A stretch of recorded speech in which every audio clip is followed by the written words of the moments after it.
Scripture reading is from Psalm 37, 3-7, and then verses 23 and 24. Listen for the word of God. Trust in the Lord and do good. Then you will live safely in the land and prosper. Take delight in the Lord, and he will give you your heart's desires. Commit everything you do to the Lord.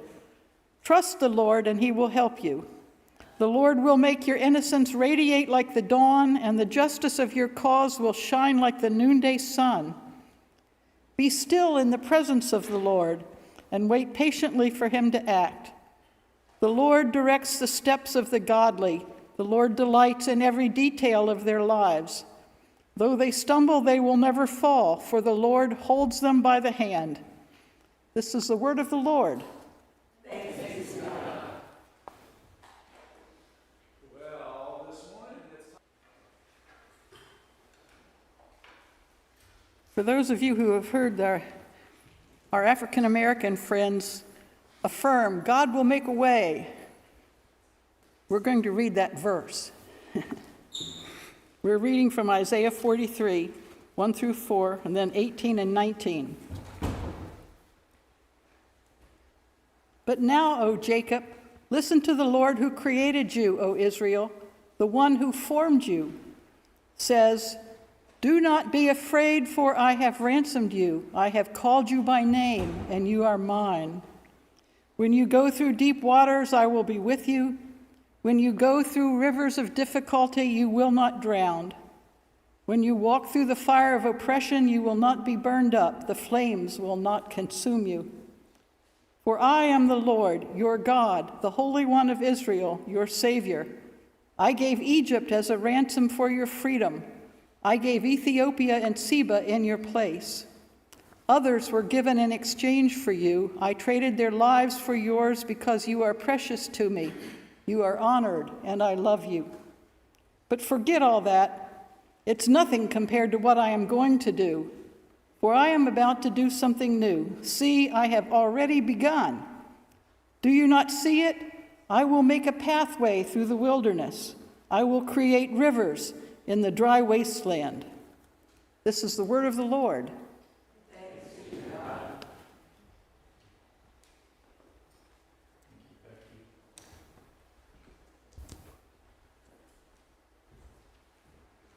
Well, if some of you opened up your bulletins today, you had a little foreshadowing of what we're going to do. We're going to talk about where we are in the process of the transition. Not just the activities and tasks we've been doing, although we're going to have a chance to hear that, but more importantly, spiritually, what is God doing right here, right now, in this season that we're going through as a church? We're going to have a time here in a moment where I share what I've been hearing from you since I've arrived, and at things like our History and Hopes gatherings. We're going to be looking at scriptures, as we've just heard read, that speak directly into where we're at. And yes, at the end, we'll have a time for questions from you. So if you have those questions you've been meaning to ask, here's a chance to do that. What we're going to see is that change requires faithful attention. Faithful attention so that we can nurture the things that God is doing both in us and around us. Through times of change, as we've heard all the way back to the people in Israelites in Egypt, God is present and doing good things, bringing good growth. Our responsibility is to notice that. Because when growth starts to happen, it doesn't all of a sudden appear as a tree or a big, beautiful bush, right? It's just barely breaking through the ground. And we can walk right by it, not notice it. So we got to notice it as well as nurture that tender growth in our midst. Now, if you haven't already, turn to your bulletin inserts. It contains a lot of details about the transition process that we've had on the website, but we wanted to see you to see that and be encouraged by where we're at in that, as well as be reminded by some things. First of all, is at the very top, it talks about is that we have 4 different activities that are in the midst, or elements of it. There's listening, discerning, planning, and implementing. And this isn't just true for a church going through transition, right? If you move to a new area, you have a new job, right? It's important to listen. God, what are you doing here, right? discern what our role is in it, discern what's needed, and then make plans and implement those plans accordingly, right? And as you can see, there's different activities in those boxes listed right below that list some of the things that we've been doing and some of the things that are ahead for us as a church. We're making good progress. Thank you. Thank you for your participation in the things that you see now checked off. The scriptures that we read highlight the importance through all of these activities, not just at the very beginning, but all the ones that we still have to do. It's important all throughout to listen and remember God. Isaiah 43:1 says, "But now, O Jacob, listen to the Lord who created you." The bold and the italics being mine. "O Israel, the one who formed you says, do not be afraid, for I have ransomed you. I have called you by name. You are mine." Now remember, this call and this command to listen came during a very difficult time for the people of Israel. It came during the time when they were in exile. They had been defeated by the Babylonians. Their temples burned, some of their family and friends killed, and then the most skilled people among them carried off into exile. They did this so that all the people who remained had no skill in leadership, but instead would need to keep looking to Babylon. And the others were carried over and began to be slaves to the very people who conquered them. I think it's fair to say that there were probably some times for those Israelites where they're feeling forgotten by God, or wondering, God, what are you up to? Where are you and what are you doing? In times of transition, it's often not clear what's next. There aren't clear answers. There aren't quick, easy solutions, though we would all love that, right? Change happens and then we settle in and everything's great right away, right? Or we're led through a dark tunnel just for about 1.5 seconds, and then we get to the light at the end of it and we go, this is great, right? Sometimes it's a lot longer than 1.5 seconds. These are people, we are people who need the security, confidence, and hope of a God who says, you're mine. I've got you. I've got you through all of this. I've called you by name. I'm right here with you, and the one who's going to lead you as you step into and through those uncertain times, right? And I'm doing that not because I have to, but as we heard in the scriptures, because I delight in you.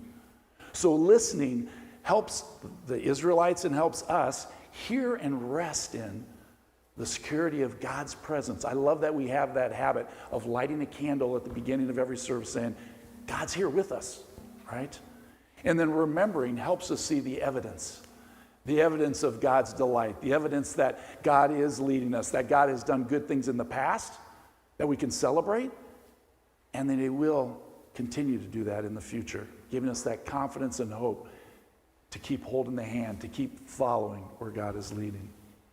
Now, I have loved hearing you share over the History and Hopes gatherings about all the different ways that God has worked in the past here at this church. Thank you for about 100 of you have attended one of these 3 gatherings. And there are wonderful things worthy of celebrating and definitely worthy of remembering and holding on to. I've heard you share about things like inspiring times of worship with very diverse musical offerings. From the very beginning, as far back as you can remember, there's been that here. It's been a unique characteristic. Not just one style of music, but many different types, many instruments, bringing us before the Lord in worship. You've also shared about life-changing times through things like the Logos program. Literally hearing people share, this is what it meant in my life. I'm here because of the difference it's made in my life. Or women's retreats. I was given this wonderful book. Did you know that there's been over 40 years of women's retreats at this church? And you hear that and it's one thing, but then you open up a book and you start to see the faces, you start to hear the stories of people all throughout, and you go, wow, this is very significant. Love, not just saying, there's been retreats, but to look and say, that smiling face, this person who I now know by name, etc., are people whose lives have been shaped and formed by that. And I'm glad this fell out as I did it. In this, as someone gave it to me, was a program from one of those days. And they wrote down the notes of what was impacting them, the ways that they had sinned in the last week, and how they were going to trust God instead. So let me read what they said. No, just kidding. But it was that, where they're writing notes of what's hitting them, and you can see that life-changing time for them. There's also been meaningful times of serving for us as a church, right? Right here in this community and around the world through things like Community Kitchen, Tall Timber, and even as faraway places as Guatemala and Peru. I'm thinking of even before the History and Hopes gatherings during a Lent meal, someone sharing how much it meant to them, how much there was change in their life through going and serving on one of these trips, right? And then we also are partnered with many wonderful people like Ann Thomas and Cynthia Sunman, Ann, who we're going to hear in a few weeks what's going on. And in the midst of this is fueled by you who have been a very generous congregation. When I say generous, I'm not just talking about finances, although that's a part of it, but your time, your talents. I'm seeing that even as we gather again this Sunday. Everyone's involved, making what happens here, your God's hands and feet to what's going to go on. And it blesses not just people in this church, but around this whole community, right? I loved hearing you tell the story of St. John's Church, who needed somewhere to worship for a season. Ended up being a little longer than some people thought, but everyone was glad about that, right?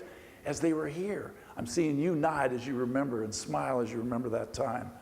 Every week there's Narcotics Anonymous groups that meet here. There's a preschool. There's a counseling center. Lots of people coming to this place, this church community, and being blessed by how you've been generous. And then I've loved hearing from the very first moment that I interviewed for this position about an eagerness to keep reaching into the community, an eagerness to reach people that aren't here right now. You don't even know them by name yet, and you're like, how can we serve better? How can we reach out, share Christ's love with our community? I love that. And I've also heard you share at the History and Hopes and other times about the grief that you've experienced through difficult times in our church life together. There have been staff departures that didn't go as people hoped. There have been beloved members who've left the church for different reasons. There's beloved members who have recently died, staff members who've retired. And it's a reminder for all of us, as I've heard this, that there are challenging times where it doesn't go how we would always like, but God is still present. So especially in this time, it's so important for us to slow down and listen to what God's doing, to remember what God's done in the past as we go through those uncomfortable times as well, and discern what God is doing. God's not only present, God's at work. Hear this, I love this from Isaiah 43:2. When you go through deep waters, I will be with you. When you go through rivers of difficulty, you will not drown. When you walk through fires of oppression, you will not be burned up. The flames will not consume you. So what is the natural human response when we go through those deep waters, rivers of difficulty, and fires of oppression? What's our natural human response?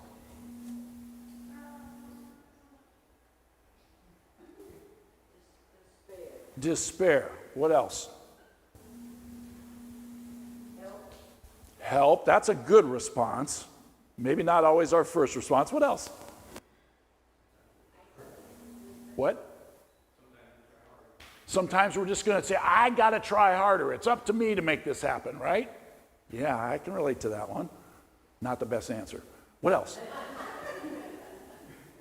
What else? Pray. Gripe. Oh, thank you. Yeah, sometimes we, God, will you please fix that other person, right? You know, griping, yeah. others, just it's their fault, or why is this going, right? The Israelites, as they're heading out, they've just been delivered from Egypt. Remember when we had leeks and onions, and we want to go back to that, right? Well, we only get this manna instead. Yeah, it's so easy for us to give up, try harder, blame others, or at times fight back. These are all reactions that the Israelites probably faced in the difficulty and oppression that they went through, not only in the exile, but in Egypt as well. And in all those times, God was with them. And the people who slowed down to discern recognized that and trusted and saw that there was a God that although they didn't know exactly what was going to happen next, there was still plenty that was uncertain, God was with them.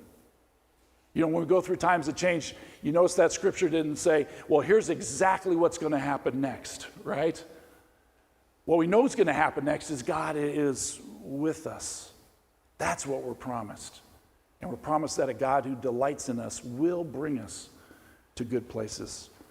And we see that in the life of the Israelites. Those deep waters, they parted. They weren't consumed by their oppressors. Interesting, when scholars write about the exile, the point at which this is taking place, for those people right then, they probably saw God's presence again as that tender shoot. Just some brief examples as they felt, okay, here's something good still happening, right? An encouragement. But they had no idea all that God was doing. For them at the moment, it was just this tender shoot of, okay, God's still here. The sun still rose. We're still breathing. We saw this good thing happen today, right? What scholars say is they look back on this time, as the Israelites were now learning to read and write, they eventually began to write down the stories of how God was at work, not just then, but in the past. The Bible you hold in your hands, much of it was written during that time in the exile because they learned to read and to write. And in the midst of those hard times where they always weren't sure, as they were trying to just pay attention to what God was doing, they got together a lot in smaller groups versus just going to the big temple that was no longer because they'd been burned down at Jerusalem, right? But they got together and encouraged and prayed and supported one another. Scholars say that it was at this time that the synagogue way of gathering together, what we would call maybe more like small groups, began to happen, right? In the midst of that, God was present and at work.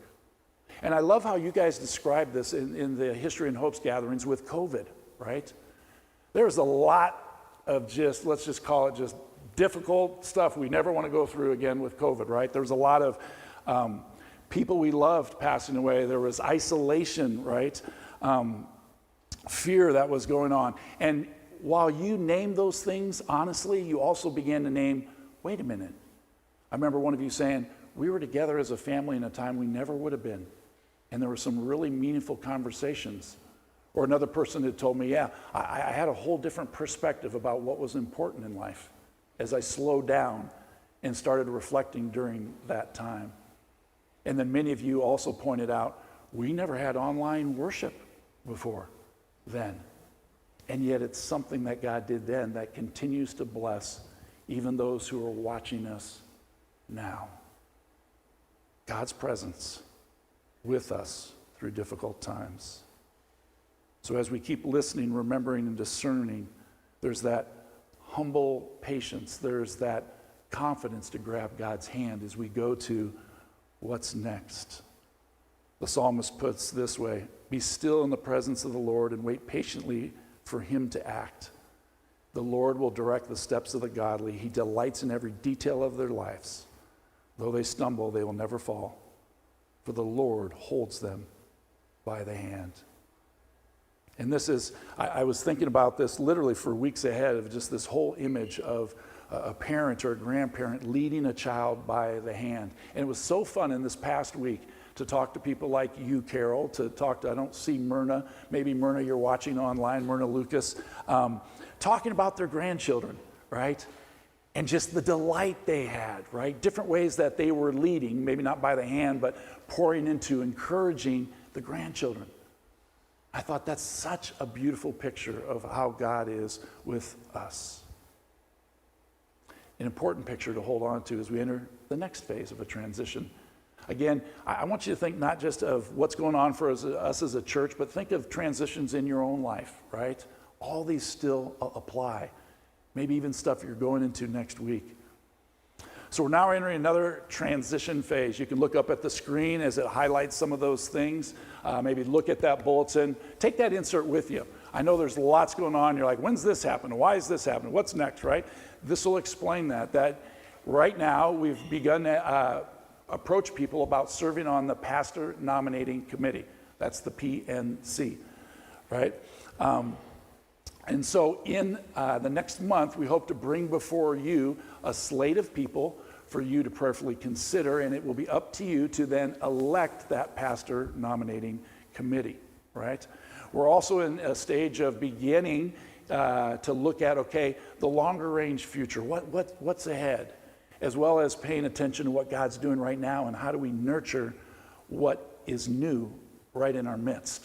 And you've heard some of that even in the announcement time. I'm loving what's going on. I feel that feeling that we heard in the scriptures again says, forget all that's past. It's nothing compared to what I'm going to do next, right? Did you catch that? God's saying to the Israelites, you know, the parting of the Red Sea, Shadrach, Meshach, and Abednego not getting burned up, that's nothing. Wait till you see what I'm going to do. And some of you are saying, well, that's just hyperbole, right? Well, I'm pretty sure after the resurrection they went, whoa, really cool, God, right?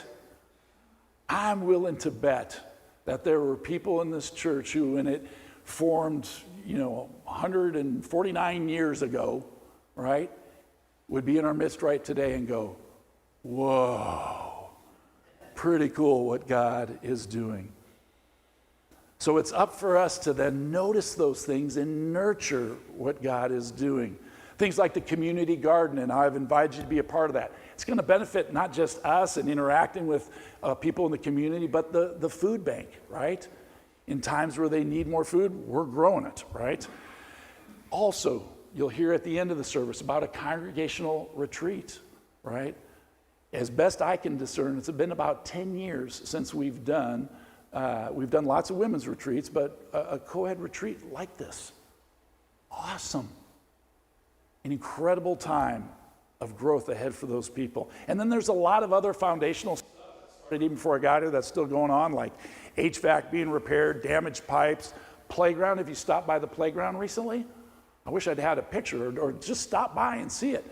It just keeps getting better because there's people investing into the future generations and what's going on there. Sanctuary, you've noticed we have some tape. We're up to some things, right? We're measuring, checking twice, looking into some stuff that we'll share in the days ahead. And then the workday, a chance for us all to get together to prepare our house for the spiritual grandchildren that are coming in the days ahead. And yes, we're planning for ways to keep serving locally, internationally, as God leads us. What does it take? Well, it takes our time, talent, and treasure, and it takes that attitude that says, I'm going to nurture those new things. I'm going to be part of that, right? I'm not just going to pass by, but I'm going to slow down and say, what's needed here? How might I be part of that? Right? And the delight that'll be ours as we do. Isaiah 43 says, forget the former things. Don't dwell on the past. Important word there. See, I'm doing a new thing. Now it springs up. Do you not perceive it? I'm making a way in the wilderness and streams in the wasteland. The scripture begins to help us see that faithful response even further. We're not dwelling on past pains, right? We're not trying to recreate something that was great in the past. We're saying, God's doing something new, right? What have we learned from the past that we can carry forward and be faithful in this moment? And then, yes, probably the thing you want to hear me say least, but is also the most important, is prioritizing things. Saying no so we can say yes. And that takes a whole lot of different forms, right? It could be saying no to our preferences, right? My guess is that most of you as grandparents, that getting on the ground is a little uncomfortable, right? But why do you do it? Because you want to nurture that young child, let them know the love that you feel, right? And the same's true for us as a church body as well, right? There's times where we'll say no to some things in order to say yes to what's most important. finally, then I'll open it up for questions for you on all this. We have an assessment coming, which is one of the last pieces of information that we will then pass along, first of all, to our pastor nominating committee. Okay, so it's an online assessment that you'll take that talks about where we're at right now. How are you feeling about things? Where are strengths? Where are growth areas that you see right now about where we're at? And that assessment will then be passed on to our nominating committee to share with candidates. This is where we're at. Here's some strengths. Here's the growth areas that this church is talking about, as well as it'll be passed along to our session, as our session now moves into, in the upcoming months, looking further ahead. 3, 5 years down the road, what do we think God's leading us to? And then inviting in a pastor who's moving in a similar direction as to how God is leading us. So again, on your insert, if you flip that over, there's instructions right there for you. For those of you watching online, if you go back to the email telling you about getting online today, it'll be there. We'll have it in upcoming communications as well. Those are two places it goes. The third place that the assessment's going to benefit is you. And here's how. If you're willing to pray and say, God, what's the next step, not only for us as a church, but for me? Where are you calling me to take you by the hand and be involved in what is to come? How are you inviting me to not react, but faithfully respond to the growth that you're bringing and will continue to bring in the future? Are you up for praying? Are you up for taking God's hand as we keep taking these steps? Are you up for it? Some are like, I don't know. It'll be good. Elizabeth, if she has it right here. I purposely made this a little shorter to answer. We got about 5 or so minutes, I believe, to answer some questions from you about the transition. Here's one opportunity today to do some of that, as well as always, your session, myself, are happy at any time to sit down and talk about some of these things. So, questions, or maybe it's even comments, either one. We see one, yeah. We'll bring a microphone to you. And so people online can also know who's talking. Please say your name. Jill Solstrom. Okay. So as far as holding God's hand, I remember when I was walking around Green Lake with my 2-year-old daughter, and I said, because she wanted to walk on the ledge, and I said, can I hold your hand? And she said, I can hold my own hand. And so thinking about that, I think we all just sometimes tell God we can hold our own hand. Yeah. And I think that's something I need to pray about and look at, how I push God away and, don't let him hold my hand. Oh, Jill, thank you. That's a really good edifying word. Yeah. I got this, God. Right? It's that subtle pride, trying harder, whatever. Yeah. Thank you. Other comments, questions?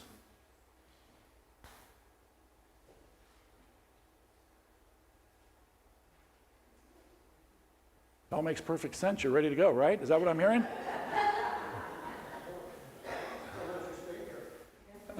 What was I didn't hear? We're just going to let you stay here. It was good just yesterday as she's moving to the next person. Thank you for that kind word. Also, it was fun for me. I was with Sammamish, where I was most recently the interim. And so great to hear them. They, 2 weeks ago, put on this huge block party, they called it, where they just welcomed members of the immediate community to come in. And as I was talking to them, and some of them have stayed. They want to become members. Wow, surprise, surprise. And so I say that because, yes, there are tasks for an interim, and I have felt called to that, and there's also some other great stuff ahead in the future that God will call someone to come alongside you as you do that. And that's a good thing to look forward to. Yes, right here. Carlene Crossman. I just want to say I took the TCI assessment already. It came out in the link to the what's happening, and it was super easy to navigate. It won't be a problem. Thanks, Carlene. So yeah, in the what's happening, there's a link there, and we got Say your name, and you can wave to the online people, yeah. Jim Cassibom. I have been through 3 separate interims and pastors in the time that this church had one set of pastors.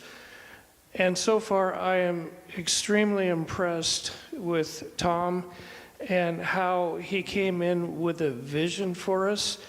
And we also had a vision for ourselves when he came in. And this is the most focused group that I've been involved with.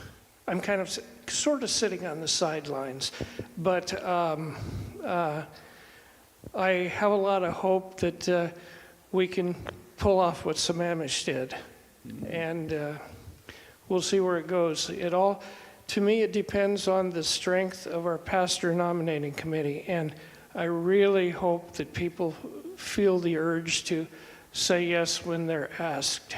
Yeah. The PNC, no doubt, is important. Who they call will be important, but you know what's even more important, Jim? And you said it earlier on. All of you faithfully responding. And that's actually what I pointed to. A person that I was interacting with yesterday said, how's it going? And I said, well, I'll be really honest with you, there's some challenges ahead for us. Reaching the next generation, it's not going to be a flip of the switch. I literally said, it's not going to be a flip of the switch. It's not like we're going to have one block party and everyone from the community is going to be here. It's going to have this continued focus to nurture what God's doing, right? And God will do some exciting things. And I said, you know what gives me hope? Is we just came through this time and seeing the faithful response of this congregation.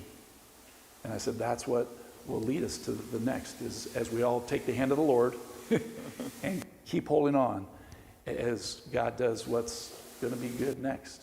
So we got time for one more question, if there is one, or Nancy comment. Yes. Walker. And one of my favorite poems is Footprints. Mm-hmm. And so often I think we feel abandoned and we don't realize that, yes, it is then that he carries us. It's a great, great transition. Thank you, Nancy, for into communion.